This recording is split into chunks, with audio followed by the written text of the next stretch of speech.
Sebuah kehidupan yang akan berbalik arah. Bayangkan, seseorang yang hidup dalam kelimpahan, kepercayaan, dan cinta orang-orang di sekitarnya. Lalu semuanya akan diambil dalam waktu singkat. Tapi sebelum kita menyaksikan bagaimana Ayub menghadapi semua itu, kita perlu betul-betul memahami. Ia bukan hanya orang kaya, tapi orang baik yang kaya. Ayub adalah representasi orang yang diuji bukan karena lalai, tapi karena siap ditinggikan derajatnya. Dan karena ia bersyukur saat lapang, ia akan bersabar saat sempit. Kesehariannya penuh ibadah. Ia tidak sibuk menghitung kekayaan, tapi menghitung nikmat yang patut disyukuri. Ia tak tertarik berdebat soal dunia, tapi sibuk memperbaiki akhirat. Ia bukan hanya ayah yang baik bagi anak-anaknya, tapi pemimpin yang adil dan bijaksana bagi masyarakatnya. Sebagian ulama mengatakan, ujian paling berat datang kepada orang paling baik. Dan Allah memilih Nabi Ayub sebagai contoh, bahwa iman sejati tidak goyah meski semua kenikmatan dunia direnggut. Pelajaran dari sebelum ujian. Sebelum musibah datang, Ayub telah membangun pondasi keimanan yang kokoh. Ia tidak lalai dalam nikmat. Ia tidak lupa daratan dalam kesuksesan. Ia tidak sibuk menumpuk dunia, tapi menyalurkan dunia untuk akhirat. Dan itulah sebabnya, ketika badai ujian nanti datang, ia tidak goyah. Karena hatinya tidak bergantung pada yang fana. Apa yang bisa kita pelajari dari bagian ini? Seringkali, kita baru dekat kepada Allah saat menderita.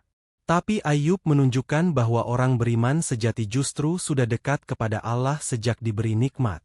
Ia tidak menunggu musibah untuk bersujud. Ia tidak menunggu sakit untuk berdoa. Ia sudah menanam sabar sejak sebelum diuji. Dan inilah mengapa, saat semua kenikmatan itu hilang nanti, Ayub tidak memberontak. Ia tidak bertanya, "Kenapa aku?" Karena ia tahu, hidup ini hanya titipan. Dan pemiliknya bebas mengambil kapan saja. Ujian itu datang, perlahan tapi pasti. Seperti hujan badai yang awalnya hanya mendung, lalu menggulung habis seluruh langit kehidupan. Nabi Ayub, alaihissalam yang sebelumnya hidup dalam kelimpahan, mulai menyaksikan satu persatu kenikmatan dunia hilang dari genggamannya. Awalnya ladangnya yang luas diserang hama. Padinya rusak, pohon-pohonnya layu, panennya gagal total. Tidak lama, hewan ternaknya, kambing, unta, sapi, mati mendadak karena wabah. Hartanya yang selama ini ia gunakan untuk bersedekah dan membantu orang lain sirna dalam waktu singkat. Belum sempat pulih dari kehilangan itu, ujian berikutnya datang lebih pedih. Anak-anaknya yang begitu ia cintai, yang selama ini menjadi cahaya dan penyejuk mata, meninggal dunia secara tragis. Ada yang tertimpa bangunan saat badai besar. Ada yang jatuh sakit dan tidak tertolong. Ayub kehilangan bukan satu atau dua, tapi seluruh anaknya. Bayangkan, rumah yang dulu ramai tawa kini sunyi dan kosong. Hidup yang dulu lapang, kini hanya menyisakan duka. Penyakit yang membuatnya dijauhi. Setelah kehilangan harta dan keluarga, ujian terakhir menimpa tubuh Ayub sendiri. Penyakit kulit yang parah mulai menyerang. Dagingnya membusuk, kulitnya mengelupas, tubuhnya mengeluarkan bau tidak sedap. Orang-orang yang dulu memujinya kini menjauh. Mereka takut, jijik, bahkan mencemooh. Sebagian mengatakan, Ayub pasti sedang dimurkai Tuhan. Kalau tidak, mengapa ia diuji sedahsyat ini? Mereka mengusirnya dari desa, mendorongnya keluar dari lingkungan yang dulu ia cintai. Ia pun tinggal di gubuk tua di luar kota, hanya ditemani istrinya yang setia. Namun yang luar biasa adalah, tidak sekalipun Ayub mengeluh. Tidak sekalipun ia marah kepada Allah. Bahkan ia tak pernah menyalahkan orang-orang yang meninggalkannya. Ia justru berkata, "Bukankah Allah telah memberiku kesehatan dan kenikmatan selama 70 tahun? Maka, mengapa aku tidak bersabar jika kini Dia mengambilnya untuk sementara waktu?" Kesabaran tanpa batas. Sebagian orang mungkin bertanya, bagaimana mungkin manusia bisa sabar diuji seperti itu? Tapi disitulah kekuatan iman Ayub. Ia tidak hanya sabar karena kuat. Ia sabar karena yakin bahwa semua ujian berasal dari Allah, dan Allah pula yang akan mengakhirinya. Ia percaya bahwa Allah tidak zalim. Allah tidak bermain-main dengan takdir hambanya. Karena itu, di tengah kehancuran hidupnya, Ayub tetap berzikir, bersujud, dan berdoa. Ia tidak meminta agar ujian cepat berlalu, tapi ia memohon agar hatinya tetap kuat dalam bersabar. Di tengah penderitaan yang menyesakkan dada, di antara luka yang terus menganga dan tubuh yang melemah hari demi hari, Nabi Ayub alaihissalam hanya ditemani oleh satu orang, istrinya yang setia. Dialah satu-satunya manusia yang tetap tinggal saat semua orang pergi. Ketika harta lenyap, anak-anak wafat, dan tubuh Ayub dipenuhi penyakit, ia tidak beranjak. Ia tidak melarikan diri, tidak mengeluh, tidak menyalahkan takdir. Ia justru memilih untuk bertahan di sisi suaminya. Namanya tidak disebut jelas dalam Al-Quran, namun sebagian ulama menisbahkannya sebagai Rahmah binti Afra atau Lia, keturunan dari Nabi Yusuf atau keturunan Nabi Lut. Siapapun dia, ia adalah lambang kesetiaan, kekuatan hati, dan cinta yang tulus. Hidup di gubuk sunyi. Setelah terusir dari kampung dan rumahnya yang megah, Nabi Ayub tinggal di gubuk kecil di tempat yang jauh dari pemukiman. Ia sudah tak mampu bekerja, tak mampu bergerak, bahkan tak mampu berdiri untuk membersihkan luka-lukanya sendiri. Sang istri merawatnya siang dan malam. Ia yang mencuci luka Ayub, ia yang membersihkan tubuh suaminya dengan penuh kasih. Meski luka itu menimbulkan bau menyengat. Ia tidak jijik. Ia tidak berpaling. Ia tahu, ini adalah bagian dari ibadahnya sebagai istri. Cinta dan keimanan telah menguatkannya. Tiap pagi, sang istri pergi keluar mencari kerja. Kadang mencuci pakaian, kadang menjadi pelayan di rumah orang. Semua demi membeli sepotong roti atau sedikit air untuk suaminya. Saat ia kembali, ia beri makan Ayub dengan tangannya sendiri. Ia peluk suaminya yang tak bisa berbuat apa-apa, dan justru di sanalah mereka berdua merasa paling dekat kepada Allah. Ujian baru untuk sang istri. Namun ujian tidak berhenti sampai di situ. Saat orang-orang tahu bahwa ia adalah istri Ayub, sebagian mulai mencemoohnya. Ada yang menolak mempekerjakannya. Ada pula yang menghinanya, menganggap bahwa mereka terkena murka Tuhan. Hingga pada suatu hari, sang istri tak mendapat 1 dirham pun. Tidak ada pekerjaan, tidak ada makanan. Ia pulang dengan tangan kosong. Melihat suaminya lemah tak berdaya, perutnya lapar, dan tak ada apa-apa untuk dimakan, ia pun menangis. Ia berkata lirih, "Wahai Ayub, mintalah kepada Allah agar kesembuhan segera datang. Bukankah engkau nabinya? Bukankah engkau kekasihnya?" Ia tak bermaksud meragukan. Ia hanya terlalu lelah. Terlalu sedih melihat penderitaan suami yang begitu lama. Ayub memandangnya, tersenyum tipis, lalu menjawab, "Wahai istriku, berapa lama kita hidup dalam kelapangan dan kebahagiaan?" Ia menjawab, 80 tahun. Ayub berkata, "Lalu berapa lama kita mengalami kesulitan ini?" "Belum genap 8 tahun," jawab sang istri. Ayub lalu berkata dengan lembut, "Aku malu meminta kepada Allah agar mengangkat penderitaanku, sementara aku belum bersabar selama waktu yang sama dengan kenikmatan yang dahulu Dia berikan." Seketika itu sang istri terdiam.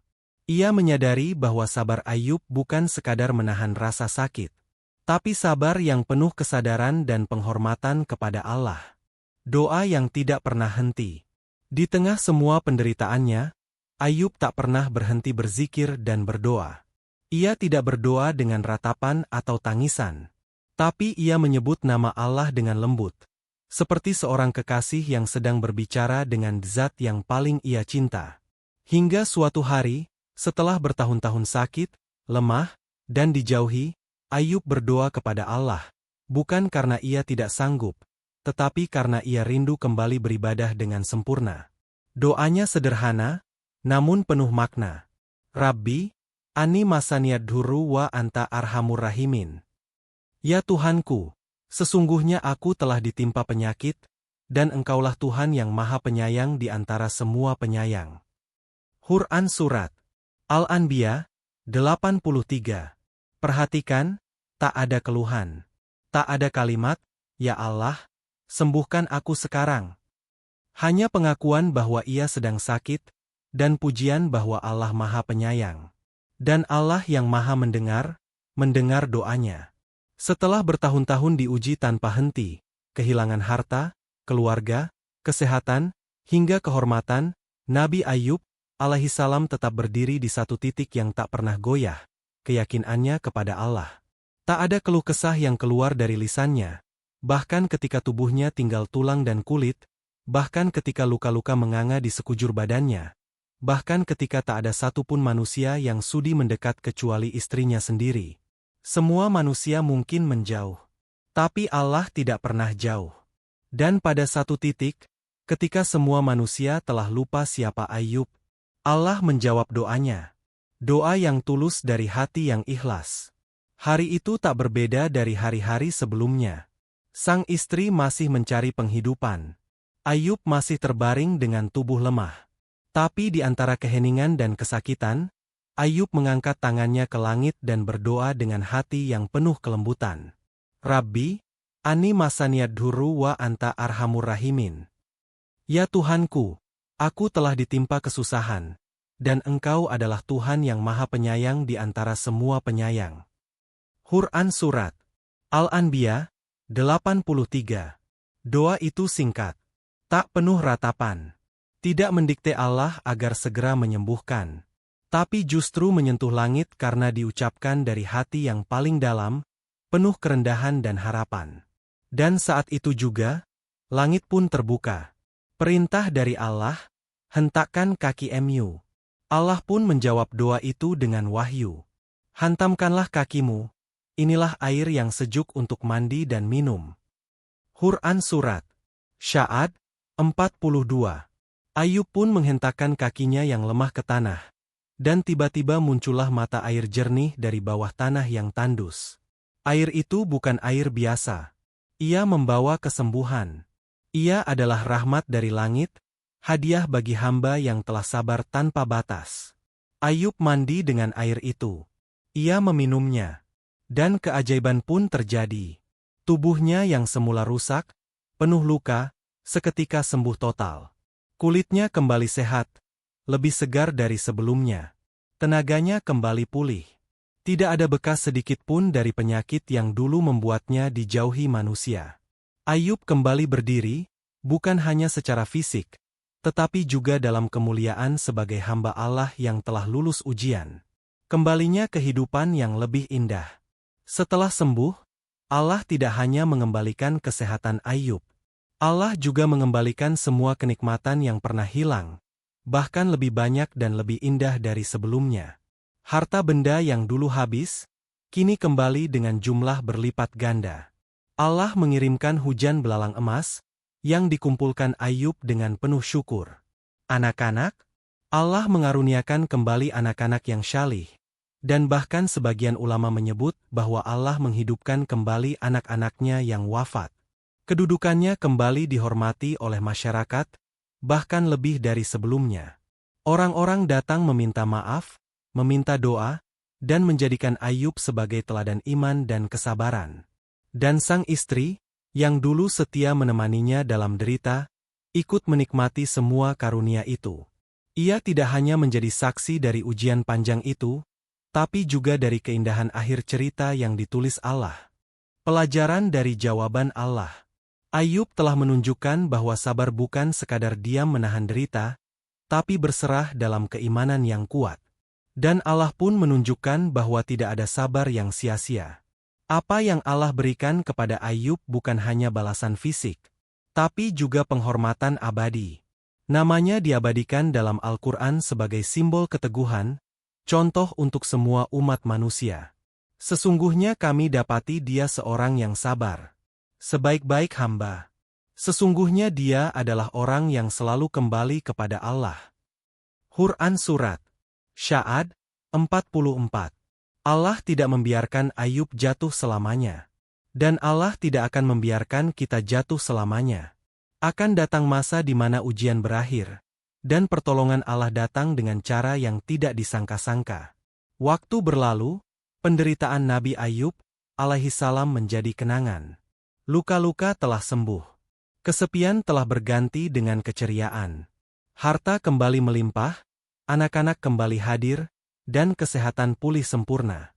Tapi yang lebih besar dari semua itu adalah derajat keimanan Ayub yang Allah tinggikan.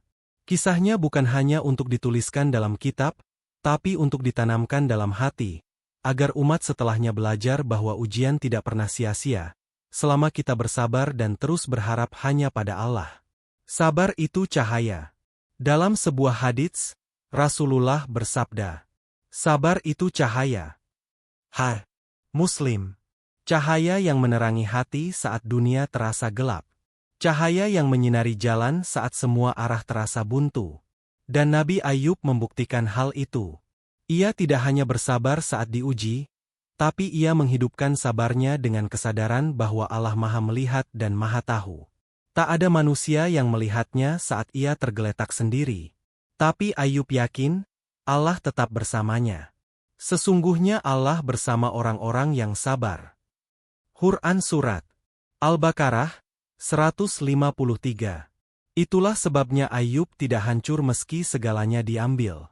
Karena cahaya sabar itu terus menuntunnya menuju rahmat Allah. Ujian tak pernah melebihi batas. Salah satu pelajaran terpenting dari kisah ini adalah bahwa Allah tidak menguji hambanya di luar kemampuannya. Ayub diuji secara bertahap. Harta, anak, lalu tubuhnya. Tapi Allah tahu bahwa ia mampu. Dan ketika waktunya tiba, Allah sendiri yang mengangkat ujiannya. Kita pun demikian. Mungkin kita diuji dengan kehilangan pekerjaan. Mungkin kita diuji dengan pengkhianatan orang terdekat. Mungkin kita diuji dengan sakit yang berkepanjangan. Tapi semua itu bukan karena Allah benci. Justru sebaliknya, karena Allah ingin menyucikan jiwa kita dan meninggikan derajat kita. Apakah kamu mengira bahwa kamu akan masuk surga, padahal belum datang kepadamu cobaan seperti yang dialami orang-orang terdahulu? Quran Surat Al-Baqarah 214. Ujian adalah jembatan menuju surga, selama kita sabar dan istiqomah. Syukur saat lapang, sabar saat sempit. Nabi Ayub mengajarkan dua fondasi utama hidup seorang hamba. Syukur saat lapang. Sebelum diuji, Ayub hidup berkecukupan dan selalu bersyukur. Ia tidak lalai, tidak sombong. Hartanya ia gunakan untuk membantu sesama. Sabar saat sempit. Saat semua itu hilang, ia tidak berubah. Lisannya tetap menyebut nama Allah. Hatinya tetap penuh yakin bahwa setelah kesulitan pasti ada kemudahan. Inilah puncak iman, konsisten mencintai Allah dalam setiap keadaan. Ketika senang, ia tidak lupa. Ketika susah, ia tidak mengeluh. Peran istri dalam ujian. Tidak kalah penting dari kisah ini adalah peran istri Nabi Ayub. Ia bukan hanya pendamping, tapi penopang dan saksi keimanan suaminya. Kesetiaannya menjadi pelindung terakhir saat semua orang meninggalkan. Cinta sejati bukan yang hanya hadir saat senang, tapi yang tetap tinggal saat hidup seolah tak lagi layak diperjuangkan. Dan karena kesetiaannya, Allah juga memberinya bagian dalam kemuliaan itu. Ia hidup kembali menikmati hari-hari bahagia bersama suaminya, bukan karena dunia kembali, tapi karena hati mereka tidak pernah goyah. Sabar itu jalan menuju kedekatan. Allah menyebut Nabi Ayub dalam Al-Quran bukan karena mukjizat hebat, bukan karena perang besar, bukan karena banyak pengikut, tapi karena satu kata, sabar. Sesungguhnya kami dapati dia seorang yang sabar. Sebaik-baik hamba. Sesungguhnya dia adalah orang yang selalu kembali kepada Allah. Quran Surat Sya'ad 44. Bayangkan, betapa mulianya Ayub di sisi Allah, sampai disebut sebagai sebaik-baik hamba. Dan kita pun bisa menjadi hamba yang baik, bukan karena jabatan, harta, atau keturunan. Tapi cukup dengan kesabaran yang tulus dan hati yang kembali kepada Allah. Refleksi untuk kita hari ini. Kisah Nabi Ayub bukan sekadar sejarah. Ia adalah cermin bagi kita semua. Saat kehilangan orang yang kita cintai, ingatlah Ayub. Saat rezeki terasa sempit, ingatlah Ayub. Saat penyakit datang dan tak kunjung sembuh, ingatlah Ayub. Saat doa terasa lama dijawab, ingatlah Ayub. Karena Ayub tidak hanya menunggu, ia bersabar, berdoa, dan tetap mencintai Allah. Dan akhirnya, Allah menjawab dengan cara yang paling indah. Penutup bab 5. Jangan pernah berhenti bersabar. Jika kamu sedang dalam masa sulit, jangan pernah berkata, "Kenapa aku?" Tapi katakanlah, "Aku yakin, Allah tahu aku bisa melewati ini." Karena Allah tidak akan menguji, kecuali untuk mengangkatmu lebih tinggi. Dan seperti Nabi Ayub, ujianmu akan berakhir. Tapi nilai sabarmu akan kekal di sisi Allah. Sesungguhnya hanya orang-orang yang bersabarlah yang dicukupkan pahala mereka tanpa batas. Quran Surat Az-Zumar 10. Kisah Nabi Ayub alaihissalam bukan sekadar cerita tentang penderitaan. Bukan hanya tentang kehilangan, luka, atau kesepian.